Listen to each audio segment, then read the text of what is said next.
हल्का असेंबली नामपल्ली में आज कांग्रेस के साबिक सदर राहुल गांधी ने एक बड़े जलसे-आम से खिताब करते हुए केसीआर हुकूमत और कुल-हिंद मजलिस इत्तेहादुल मुस्लिमीन को सख्त तनकीद का निशाना बनाया। राहुल गांधी ने अवाम से खिताब करते हुए बताया कि इनके ऊपर मुख्तलिफ रियासतों में 24 से ज़ायद केसेस दर्ज हैं, लेकिन मजलिस के सदर असदुद्दीन अवैसी पर क्यों केसेस दर्ज नहीं हैं? क्योंकि वो बीजेपी के लिए काम करते हैं, इसीलिए इन्हें बीजेपी निशाना नहीं बना रही है। राहुल गांधी ने कहा कि केसीआर जो हैदराबाद के डेवलपमेंट के दावे करते हैं, इसे कांग्रेस पार्टी ने ही बनाया है। आपका वक्त खत्म हो गया है, बाय बाय केसीआर का वक्त आ चुका है। पेश है इस खुसूस में राहुल गांधी की तफसीली तकरीर। Bureau report siyaasat.com। इसके लिए मैं बहुत आभारी हूँ। आपसे मोहब्बत करते हैं। देखिए, आपने बिल्कुल सही बात बोली। राजनीति में भारत जोड़ो यात्रा से पहले मोहब्बत शब्द का प्रयोग कोई नहीं करता था। सही बात है ना? तो भारत जोड़ो यात्रा का लक्ष्य यही था। ये देश जो है ये नफरत का नहीं है, ये मोहब्बत का देश है। और नरेंद्र मोदी ने, आरएसएस ने, कट्टरपंथियों ने पूरे देश में नफरत फैला दी। तो सबसे पहले बात समझने की यह है कि सबसे पहली लड़ाई नफरत के साथ लड़ाई है। इसीलिए हमने भारत जोड़ो यात्रा में बहुत सुंदर नारा दिया, नफरत के बाजार में मोहब्बत की दुकान खोलनी है। और भारत जोड़ो यात्रा ने हिंदुस्तान की राजनीति को हमेशा के लिए बदल दिया। और पहली बार,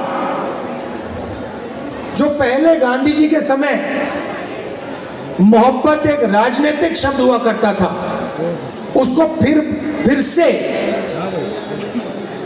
सही जगह दी। राजनीति में मोहब्बत को हम आगे लाए। अब देखिए, मैं नरेंद्र मोदी से लड़ता हूं, उनके दिल में जो नफरत है उससे लड़ता हूं, उनके क्रोध से लड़ता हूं। मेरे ऊपर 24 केस है, ठीक है, 24। एक असम में, गुजरात में, उत्तर प्रदेश में, बिहार में, महाराष्ट्र में, हर जगह मेरा कोई ना कोई केस है। कभी मुझे कोर्ट यहां बुलाता है, कभी वहां बुलाता है, कभी यहां ले जाते हैं। उसके बाद जेल का सेंटेंस हो गया। पहली बार डिफेमेशन के लिए 2 साल की सजा मुझे मिली, ठीक है। उसके बाद मेरी लोकसभा की सदस्यता रद्द कर दी। ये सब आप जानते हो ना? उसके बाद मेरा जो सरकारी घर था वो उठा के ले गए। मेरा जवाब भी आप जानते हो, मुझे आपका घर नहीं चाहिए, ले जाओ उठा के अपना घर, मुझे नहीं चाहिए ये घर। मेरा घर उस इमारत में थोड़ी है, मेरा घर हिंदुस्तान के करोड़ों गरीब लोगों के दिल में है। मुझे तुम्हारे घर की क्या जरूरत? तो ये मैंने बोला। और ये लड़ाई जो है विचारधारा की है, मैं उनसे कॉम्प्रोमाइज कर ही नहीं सकता, सवाल ही नहीं उठ सकता। ना नरेंद्र मोदी मुझसे कॉम्प्रोमाइज करेगा, ना मैं उससे कॉम्प्रोमाइज करूंगा। विचारधारा की लड़ाई है। सालों से मेरा परिवार ये लड़ाई लड़ रहा है। जवाहरलाल नेहरू, इंदिरा गांधी, राजीव गांधी, सोनिया गांधी, मैं और प्रियंका। अब मैं आपसे सवाल पूछना चाहता हूं, मेरे ऊपर 24 केस, ओवैसी जी के ऊपर कितने केस? एक भी केस नहीं।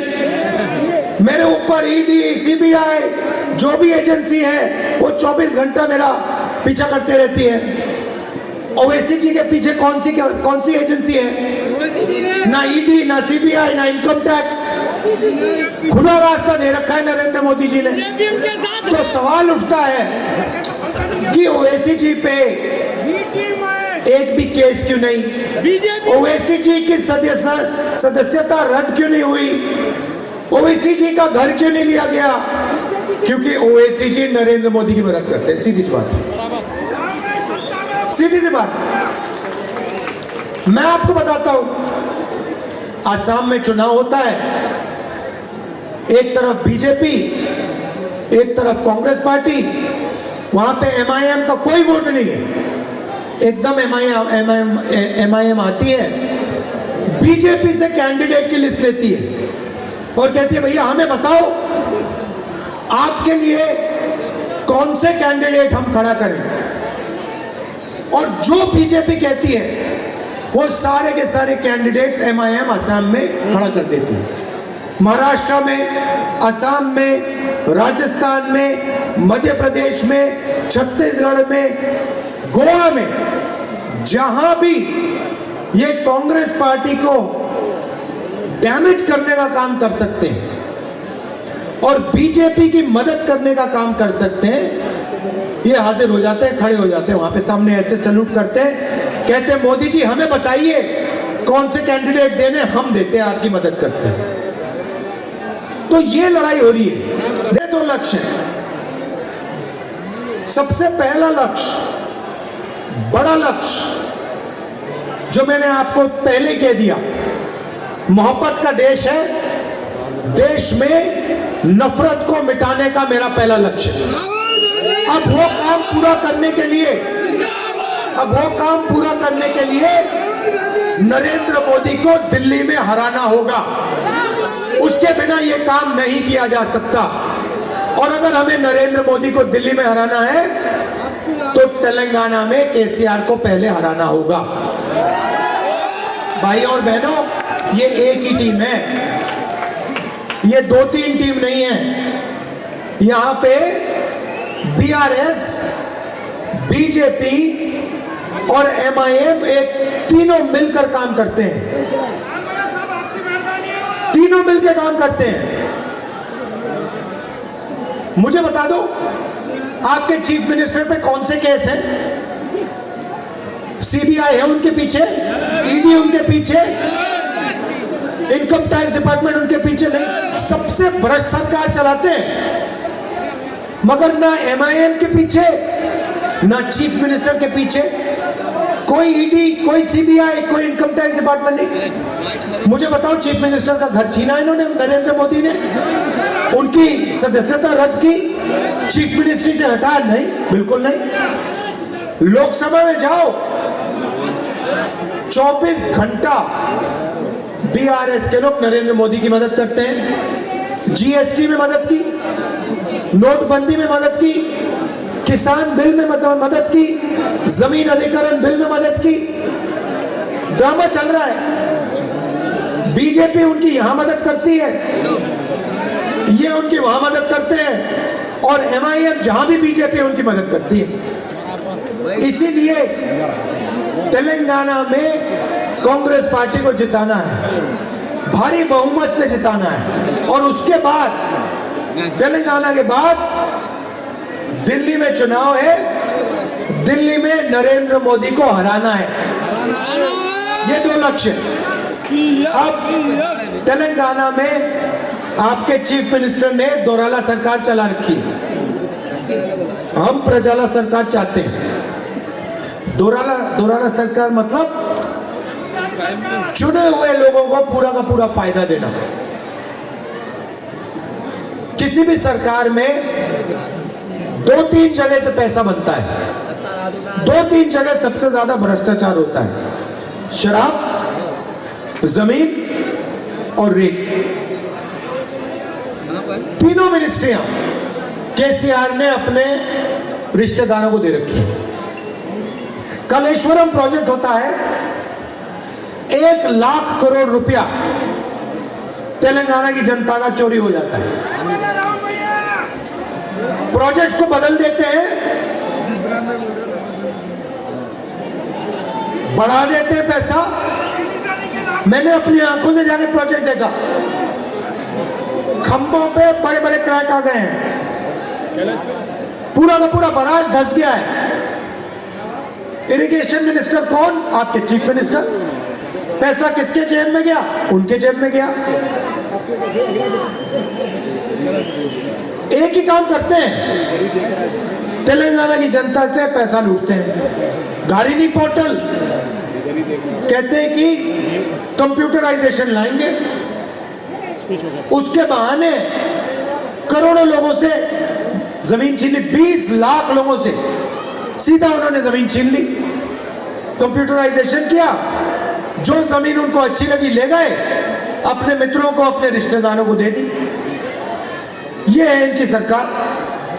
हमसे पूछते हैं कांग्रेस पार्टी ने क्या किया? केसीआर जी, जिस यूनिवर्सिटी में आप पढ़े, जिस कॉलेज में आप पढ़े, वो कांग्रेस पार्टी ने बनाया था। जिन सड़कों पे आप चलते हो, वो कांग्रेस पार्टी ने बनाया। मेट्रो पे तो आप जाते नहीं हो, आप सिर्फ हवाई जहाज पे उड़ते हो, ऑटो में, मेट्रो में जाते नहीं हो। जिस मेट्रो हैदराबाद में मेट्रो किसने बनाई? कांग्रेस पार्टी ने बनाई, हमने बनाई। जिस एयरपोर्ट में आप हवाई जहाज से विदेश जाते हो, वो एयरपोर्ट आपने नहीं बनाया केसीआर जी, वो एयरपोर्ट कांग्रेस पार्टी ने बनाया। और जिस हैदराबाद से आप करोड़ों रुपए चोरी करते हो, उस हैदराबाद को इंटरनेशनल सिटी, दुनिया का सबसे मशहूर आईटी सिटी कांग्रेस पार्टी ने बनाया केसीआर जी। बात समझिए आप। अब आपका टाइम खत्म हो गया यहाँ पे, अब बाय बाय केसीआर का टाइम आ गया है। कुछ ही दिन में केसीआर जी की यहाँ पे बाय बाय हो जाएगी। और हमने 6 गारंटी दी है। दोराला सरकार को प्रजाला सरकार में बदलने वाली गारंटी। सबसे पहले 500 रुपए हर महीने हर महिला के बैंक अकाउंट में कांग्रेस पार्टी डालेगी। उसके बाद गैस सिलेंडर कितने का है? 1200। 500 रुपए का आपका गैस सिलेंडर हो जाएगा।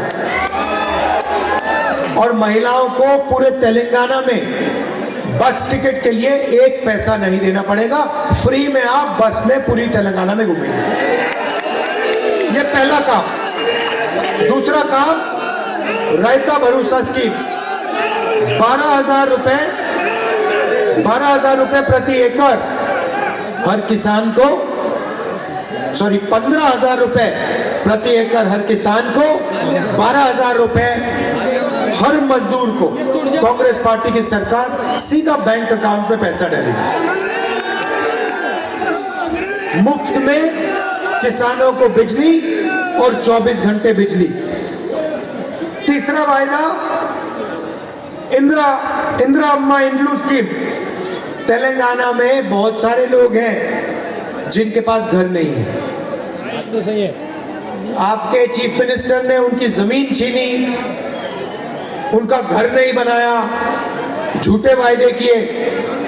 जिनके पास घर नहीं है, उन सबको कांग्रेस पार्टी घर बनाने के लिए 5 लाख रुपए देगी। गृह ज्योति स्कीम में 200 यूनिट फ्री बिजली के, 24 घंटा बिजली। युवा विकासम स्कीम में हर मंडल में Telangana international school, private school से अच्छा सरकारी स्कूल, जिसमें हम हाई क्वालिटी की अंग्रेजी सिखाएंगे। तेलंगाना के हर बच्चे को हम इंग्लिश सिखा देंगे कि आप आईटी सिटी का फायदा आपको भी मिले। ये नहीं कि सिर्फ अदानी जी के बच्चों को आईटी सिटी का फायदा मिले। तेलंगाना के हर युवा को, हर बच्चे को आईटी सिटी का फायदा मिले, अपना बिजनेस चला पाए, फॉरेन टूरिस्ट से बात करे, फॉरेन कंपनीज में काम कर पाए। तो अंग्रेजी एक तरीके की चाबी है जो हम आपके हाथ में डालना चाहते हैं। चेवता स्कीम में 4,000 रुपए जो हमारे बुजुर्ग लोग हैं, जो हैंडीकैप लोग हैं और जो विधवा हैं, हर महीने सीधा 4,000 रुपए इनके बैंक अकाउंट में हमने डालने का काम करना है। देखिए, जो भी चीफ मिनिस्टर बनेगा, मैं साफ उसको एक बात कह दूंगा। मैंने सिद्धरामैया जी से बात बोली, बघेल जी से बोली, गहलोत जी से, सुक्खू जी से, और वही मैं तेलंगाना के चीफ मिनिस्टर से कहूंगा। जितना पैसा केसीआर ने तेलंगाना के गरीब लोगों के जेब से निकाला है, उतना पैसा कांग्रेस पार्टी तेलंगाना के गरीब लोगों के जेब में वापस डालेगी। जितने रुपए उन्होंने चोरी किए, उतने हम उन्हीं लोगों को वापस डालेंगे, उनके जेब में वापस देंगे। भाई और बहनों, एक बात याद रखिए, हमारी लड़ाई नफरत, हिंसा के खिलाफ लड़ाई है। नफरत और हिंसा नरेंद्र मोदी और आरएसएस फैला रहे हैं। ये लोग जो हैं, चाहे वो एमआईएम हो, चाहे वो केसीआर हो, ये बीजेपी की मदद करते हैं, देश में नफरत फैलाने लोगों की मदद करते हैं। इसीलिए सबसे पहले इनको यहां से हटाना है। पहले बीजेपी आई थी, आपने देखा होगा, तेलंगाना में छाती फैला के घूम रहे थे, देखा होगा। देखे। अमित शाह कह रहे हैं कि हम तेलंगाना को ओबीसी चीफ मिनिस्टर देंगे। अरे भैया, पहले 2% वोट लेके दिखा दो, फिर देखेंगे। तो हमने इनकी गैस निकाल दी हवा में, हवा निकाल दी पूरी, चारों टायर इनके पंचर कर दिए, फाड़ के फेंक दिए। अब लड़ाई बीआरएस के साथ है। अब पूरी मदद बीआरएस की एमआईएम और बीजेपी कर रही है। तो ये तीनों एक साथ मिले हुए हैं। कांग्रेस पार्टी को जिताइए, भारी बहुमत से यहां हमें जिताइए, सारे के सारे कैंडिडेट्स को जिताइए। दिल से आपका मैं धन्यवाद करता हूं।